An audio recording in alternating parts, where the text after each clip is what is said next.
आज अपन पढ़ेंगे पशु में होने वाले जीवाणुजनित रोग के बारे में। जीवाणुजनित रोग क्या होते हैं? वे रोग होते हैं जो पशु शरीर में जीवाणु या बैक्टीरिया के संक्रमण के कारण उत्पन्न होते हैं। और पशुओं में कई प्रकार के ऐसे संक्रामक और असंक्रामक रोग हैं जो जीवाणुओं से होते हैं। उनमें से सबसे पहले बीमारी है आपकी एंथ्रेक्स। इस एंथ्रेक्स नामक बीमारी को कई अन्य नामों से भी जाना जाता है। एग्जाम में क्वेश्चन एंथ्रेक्स के नाम से नहीं पूछ के जो इसके अन्य नाम है उसमें से भी पूछ सकता है। तो सबसे पहले अपन बात करते हैं एंथ्रेक्स के अन्य नाम, जिनको इंग्लिश में सिनोनिम भी कहा जाता है। सबसे पहला अन्य नाम है स्प्लेन फीवर, दूसरा है टॉक्सिक फीवर, तीसरा है वूल शॉर्टर डिजीज जो मनुष्य में होता है, और चौथा है गिल्टी रोग। ये जो अन्य नाम है, ये अन्य नाम पशु में जो लक्षण दिखाई देते हैं एंथ्रेक्स बीमारी के दौरान, उन लक्षणों के आधार पर एंथ्रेक्स के अन्य नाम रखे गए हैं कि एंथ्रेक्स को पशु में पाए जाने वाले लक्षणों के आधार पर किन किन नामों से जाना जाता है। ये जो वूल शॉर्टर डिजीज है ये मनुष्य में होता है एंथ्रेक्स ही, लेकिन मनुष्य में होता है। और मनुष्य में ये कैसे होता है? मान लो किसी भेड़ में एंथ्रेक्स हो गया और उस भेड़ की ऊन मनुष्य ही काटेगा, तो भेड़ की ऊन कतरते समय या ऊन की फैक्ट्री में काम करने वाले जो भी मनुष्य हैं उनमें एंथ्रेक्स के जीवाणु के कारण ये बीमारी होती है। इसलिए इस बीमारी को वूल शॉर्टर डिजीज कहा जाता है मनुष्य में। इसके अलावा अब अपन देखेंगे कि एंथ्रेक्स क्या है या एंथ्रेक्स किसे कहते हैं। तो एंथ्रेक्स में क्या होता है कि पशु के प्राकृतिक छिद्रों जैसे नाक, मुंह, गुदा, वेजाइना आदि से रक्तस्राव होता है तथा रक्त का थक्का नहीं बनता है और पशु अचानक मर जाता है। तो इस बीमारी को एंथ्रेक्स कहते हैं।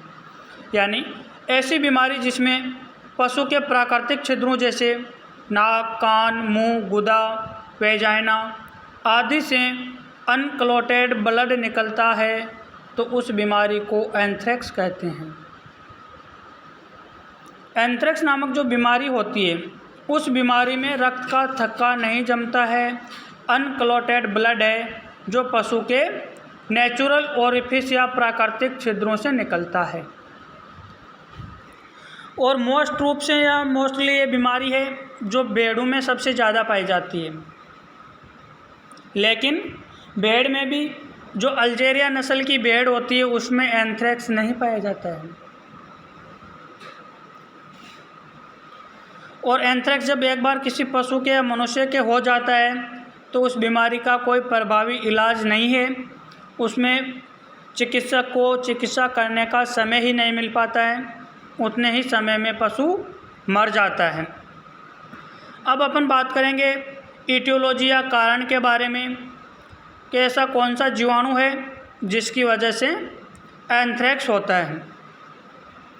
तो एंथ्रेक्स के जीवाणु का या रोग कारक का नाम है बैसिलस एंथ्रेसिस। ये याद कर लेना भाई आप, कई बार एग्जाम में क्वेश्चन पूछा जाता है कि स्प्लेन फीवर का रोग कारक है या एंथ्रेक्स का रोग कारक है, तो वो है आपके बैसिलस एंथ्रेसिस। ये जितने भी बैक्टीरियल डिजीज मैं आपको यहाँ पे पढ़ाऊँगा उन सब बैक्टीरियल डिजीज में एक एक पॉइंट है जो आपके लिए बहुत ही महत्वपूर्ण और अद्वितीय है, बहुत ही महत्वपूर्ण है। जो भी एंथ्रेक्स के अन्य नाम है, बैक्टीरिया कारक है, जीवाणु ग्राम पॉजिटिव है, नेगेटिव है, किस प्रकार की शेप है, साइज है, सब एक एक इम्पोर्टेंट क्वेश्चन है इसके। तो एंथ्रेक्स के जीवाणु का नाम है बैसिलस एंथ्रेसिस और यह जीवाणु ग्राम पॉजिटिव होता है। स्टैंडिंग की बात करें तो ये बैसिलस एंथ्रेसिस नामक जीवाणु है वो ग्राम पॉजिटिव होता है। अगर इसकी शेप के बारे में बात करें कि जो बैसिलस एंथ्रेसिस नामक जीवाणु है उसकी शेप क्या होती है, तो बैसिलस एंथ्रेसिस नामक जीवाणु है जो रॉड शेप होता है। अगर इसकी गतिशीलता के बारे में बात करें तो यह जीवाणु नॉन मोटाइल होता है, यानी अगतिशील होता है। और एक खास बात और है इसमें कि जो बैसिलस एंथ्रेसिस नामक जीवाणु है वो प्रतिकूल परिस्थितियों में स्पोर फॉर्मिंग कर लेता है, यानी जब भी प्रतिकूल परिस्थितियां आती है तो ये अपने ऊपर एक कवच का निर्माण कर लेता है और मिट्टी में, हवा में या वातावरण में निष्क्रिय अवस्था में पड़ा रहता है। जैसे ही अनुकूल परिस्थिति आती है यह जीवाणु पशु शरीर में अपना प्रभाव दिखाना शुरू कर देता है। तो ये आपके एंथ्रेक्स के रोग कारक के बारे में बात हो गई। अब अपन देखेंगे सिम्टम या लक्षणों के बारे में कि जब पशु के एंथ्रेक्स नामक बीमारी हो जाती है तो पशु में क्या लक्षण दिखाई देते हैं। आपको ज़्यादा दिमाग पे लोड नहीं देना है। प्रत्येक बैक्टीरियल डिजीज़ के नाम, अन्य नाम, वो रोग किन पशुओं में ज़्यादा होता है, किस में नहीं होता है, और रोग कारक इनके बारे में आपको जानकारी होना अत्यंत आवश्यक है। अब अपन लक्षणों के बारे में बात करें तो एंथ्रेक्स नामक बीमारी के लक्षण 2 अवस्थाओं में प्रकट होते हैं या दिखाई देते हैं। पहली अवस्था है पर एक्यूट और दूसरी है एक्यूट। पर एक्यूट का मतलब होता है कि बीमारी या रोग कारक है जो रोग कारक शरीर में प्रवेश करने के तुरंत पश्चात 1-2 घंटे के भीतर जो लक्षण दिखाई देते हैं वो पर एक्यूट कंडीशन है। और ज़्यादातर एंथ्रेक्स बीमारी में पशु की पर एक्यूट कंडीशन में ही मृत्यु हो जाती है। तो पर एक्यूट कंडीशन में कौन से लक्षण दिखाई देते हैं? पशु के बहुत तेज़ बुखार हो जाता है, 103 से 105, 106 डिग्री फ़ारेनहाइट तक पशु के बुखार हो जाता है। दूसरा लक्षण है पशु की श्वसन व नाड़ी दर अचानक बढ़ जाती है। नेक्स्ट है डिस्पोनिया, यानी पशु को श्वास लेने में कठिनाई होती है, दर्द होता है, पेन होता है। और पशु बिना लक्षण प्रदर्शित करे अचानक ही मर जाता है। ये सब लक्षण हैं जो पर एक्यूट कंडीशन में दिखाई देते हैं। अब अपन बात करें एक्यूट स्थिति के बारे में कि मान लो पर एक्यूट कंडीशन है, उस कंडीशन में पशु नहीं मरा है और एक्यूट स्थिति आ गई, यानी 2 से 4 घंटे तक अगर पशु नहीं मरा है, बैसिलस एंथ्रेसिस नामक रोग कारक है, वो रोग कारक पशु के शरीर में प्रवेश कर गया, लेकिन फिर भी यदि 1 से 2 घंटे या 2 से 3 घंटे तक पशु नहीं मरता है तो पशु में एक्यूट लक्षण दिखाई देते हैं। एक्यूट लक्षणों में क्या दिखाई देगा आपको? पशु की मांसपेशियों में कंपन होता है, मूत्र काले रंग का आता है, यूरिन है ब्लैक हो जाता है। इसका मतलब पशु के 101% एंथ्रेक्स है। रक्त का थक्का नहीं बनता है। पशु गर्दन व सिर को जमीन पर रखकर बैठ जाता है।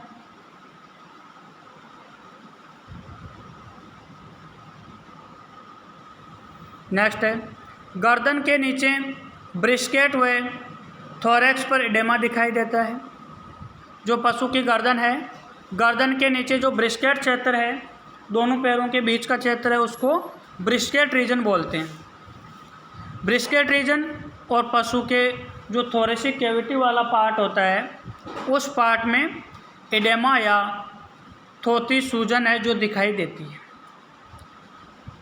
और पशु अंत में मर जाता है और मरने के बाद पशु की जो भी नेचुरल ओपनिंग होती है, उस नेचुरल ओपनिंग से अनक्लॉटेड ब्लड बहता है।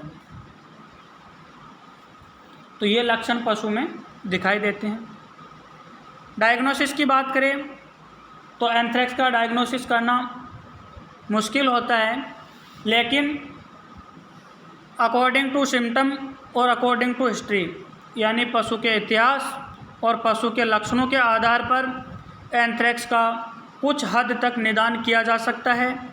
बाकी इसमें निदान और उपचार का कोई समय है जो पशु चिकित्सक को नहीं मिल पाता है, पर एक्यूट कंडीशन में ही पशु की मृत्यु हो जाती है। इसके अलावा इसके डायग्नोसिस के लिए एस्कोलिस टेस्ट किया जाता है। एंथ्रेक्स के डायग्नोसिस के लिए एस्कोलिस टेस्ट किया जाता है। अब बात करें अपन ट्रीटमेंट के बारे में, तो एंथ्रेक्स का कोई प्रभावी इलाज नहीं है। अगर मान लो पशु पर एक्यूट कंडीशन में नहीं मरा है और एक्यूट कंडीशन में पहुंच गया, तो पशु को केवल सपोर्टिव और सिम्टोमेटिक ट्रीटमेंट है वो दिया जाता है। कोई गारंटी नहीं है कि पशु बचेगा।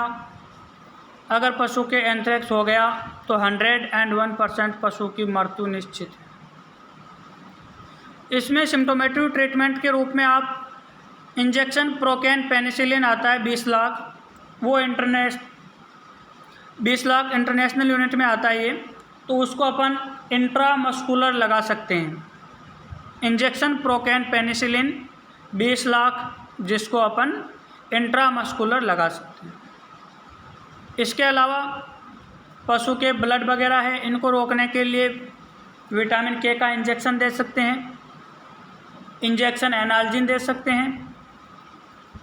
उसके सीक्रेशन वगैरह को कम करने के लिए इंजेक्शन एट्रोपिन सल्फेट और एविल का इंजेक्शन अपन पशु को सपोर्टिव ट्रीटमेंट के रूप में लगा सकते हैं, लेकिन इसका कोई भी प्रभावी इलाज नहीं है। इंजेक्शन प्रोकेन पेनिसिलिन देंगे तो उससे कुछ हद तक, कुछ समय तक पशु की जान बच सकती है।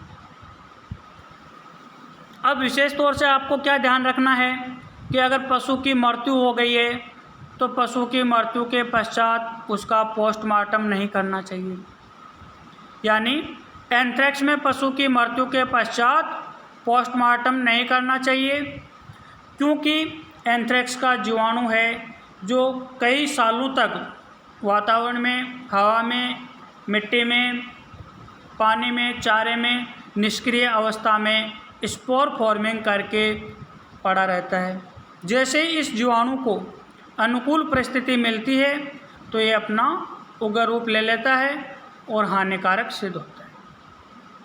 इसके अलावा अगर किसी पशु की एंथ्रेक्स नामक बीमारी से मृत्यु हुई है तो उस पशु को गहरा खड्डा खोदकर उसमें दबा के चूने से उसको दबा देना चाहिए, चूना डाल देना चाहिए, ताकि उसका स्पोर है वो ख़त्म हो जाए और जो बैसिलस एंथ्रेसिस नामक जीवाणु है वो मर जाए, दोबारा वो सक्रिय नहीं हो। इसके अलावा इसका बचाव है वो ही उपचार होता है। तो बचाव के लिए एंथ्रेक्स की वैक्सीन आती है, उसका नाम है आपके एंथ्रेक्स स्पोर वैक्सीन, और वो कैटल, बफेलो और हॉर्स को 10 मिलियन सबकट देनी है। चमड़ी में एंथ्रेक्स की वैक्सीन लगती है और उस वैक्सीन का नाम है एंथ्रेक्स स्पोर वैक्सीन, जो 10 मिलियन लगती है।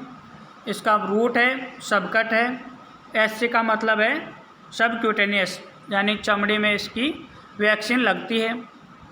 तो जब पशु के एंथ्रेक्स नामक बीमारी हो जाती है तो एंथ्रेक्स बीमारी के दौरान ना ही तो पशु का पोस्टमार्टम करना चाहिए और ना ही वहाँ पे बिना मास्क, बिना ग्लव्स और बिना कैप, बिना चश्मे पशु का इलाज करना चाहिए, क्योंकि जो इसका जीवाणु है वो जीवाणु बहुत ही तेज़ गति से संक्रमण करता है। इसकी जो आकृति है, शेप है, वो रॉड शेप होती है और यह एक ग्राम पॉजिटिव बैक्टीरिया है। तो ये आपके एंथ्रेक्स नामक डिजीज़ है जो यहाँ पे कंप्लीट हो जाती है। नेक्स्ट क्लास में अपन एचएस डिजीज़ के बारे में पढ़ेंगे, जिसे हीमोरेजिक सेप्टिसीमिया भी कहते हैं।